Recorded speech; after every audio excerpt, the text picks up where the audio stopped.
এই তোমার কি হয়েছে? এখানে এভাবে দাঁড়িয়ে আছো কেন তুমি? ভাবছি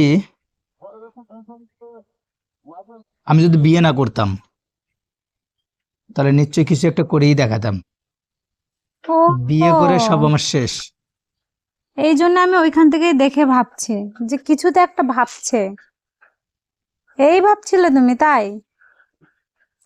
এই ভাবছিলাম কি, বিয়ে হয়ে গেলে তো সংসার হয়ে যায় মানুষের। তো আর সংসার করবা না? আর সংসার হয়ে গেলে একটা মানুষ কিন্তু চার দেয়ালের ভিতরে বন্ধু হয়ে যায়। আমি এখন সংসার সামলাবো নাকি কোনো একটা কাজের জন্য সেটাকে আবার নতুন করে মানে চেষ্টা করব, তাহলে তো এদিকে তোমাদের খাওয়া বন্ধ।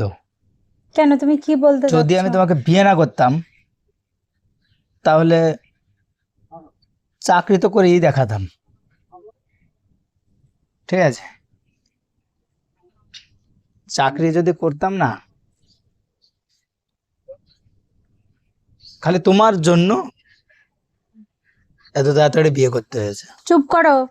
বিয়ের পরেও তো কত মানুষ চাকরি পাচ্ছে, চাকরি করছে। তোমার মধ্যে তো কোনো চেষ্টাই নেই, তাই। কি বলতে চাচ্ছ তুমি? আমি আমি যদি ভালো গায়ক হতাম তাহলে তোমাকে পাত্তা দিতাম আমি। এই জন্য তো গায়ক হওনি। তাহলে চাকরি করবে, বুড়ো বয়সে উনি চাকরি করবে? আমি মনে হয় উপজে বিয়ে করতে এসেছিলাম। বিয়ে না করতে পারতে। তো তুমি এখানে কিসের জন্য আইছো? আমি একটু একা একা ভাবছি যে সংসার জীবনটা কেমন। সংসার তো করছি, এতে কি মজা আছে। এসব ভেবে কোনো লাভ এতে তো নেই। যে ডুব দেয় সে ডুব দিয়ে ডুবেই যায়, এর থেকে তো ওঠা যায় না। মানে কি যে বলবো, মানে সত্যি কিছু। শুধু খরচা আর খরচা, এই সমস্যা সে সমস্যা লেগেই থাকে। কি খরচা করি? তাহলে কি বলতে চাচ্ছ, আমরা ছেড়ে ছুড়ে চলে যাই, তুমি চাকরি করো? না, কথাটার কারণ হচ্ছে তুমি কথায় কথায় বলো যে আমার বাবা মা আমাকে চাকরিওয়ালার কাছে দিত, তাই আমি ভাবছিলাম। তো চাকরি করতে তখন, হুম, এমন তো না যে তখন কচি খোকা ছিলে।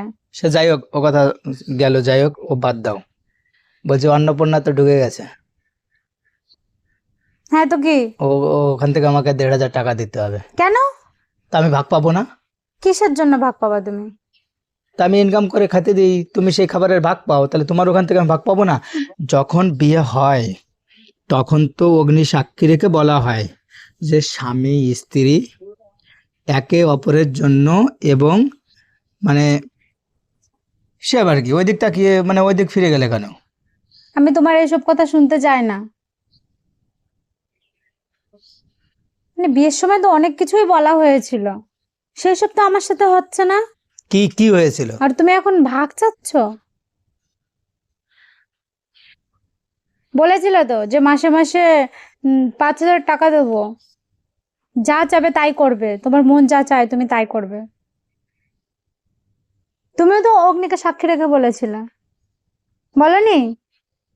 যে তোমার সুখে আমার সুখ, আমার সুখে তোমার সুখ। ওই অগ্নি সাক্ষী রেখে বলেছে বলেই তো আমি পড়ছি। যদি না বলতাম তাহলে আর পড়তে হতো না। ঝামেলা সবসময় একটা না একটা লেগেই থাকে। আমি ঝামেলা করি? তো ইয়ার কি মারার জায়গা পায় না। দুপুরে ভাত খাওনি, ভালোভাবে ভাত খেতে ডাকতে এসেছিলাম, না শুরু হয়ে গেল।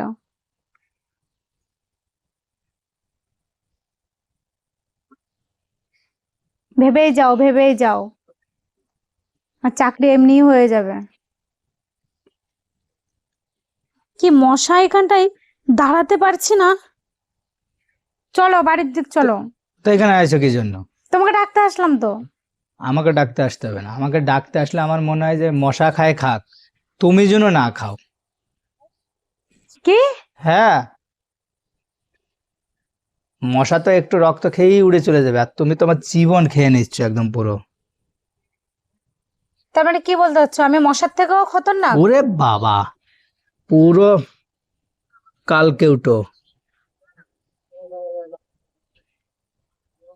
আর তুমি কি?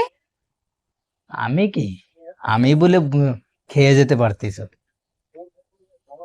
আচ্ছা, তো আমার ডাকতে আসা মানে ভুল হয়েছে। এক কথা দুই কথা, এক কথা দুই কথা, সে লাগিয়েই দেবে প্যাচ। থাকো তুমি, আমি চলে গেলাম, তোমার ভাত মাত খেতে হবে না।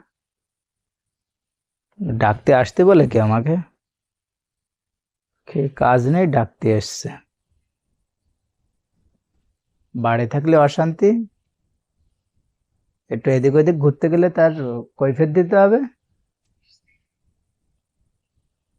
আর আমার বাবা মা আমাকে দেখে বিয়ে দিলে চাকরিওয়ালার সাথে দিত।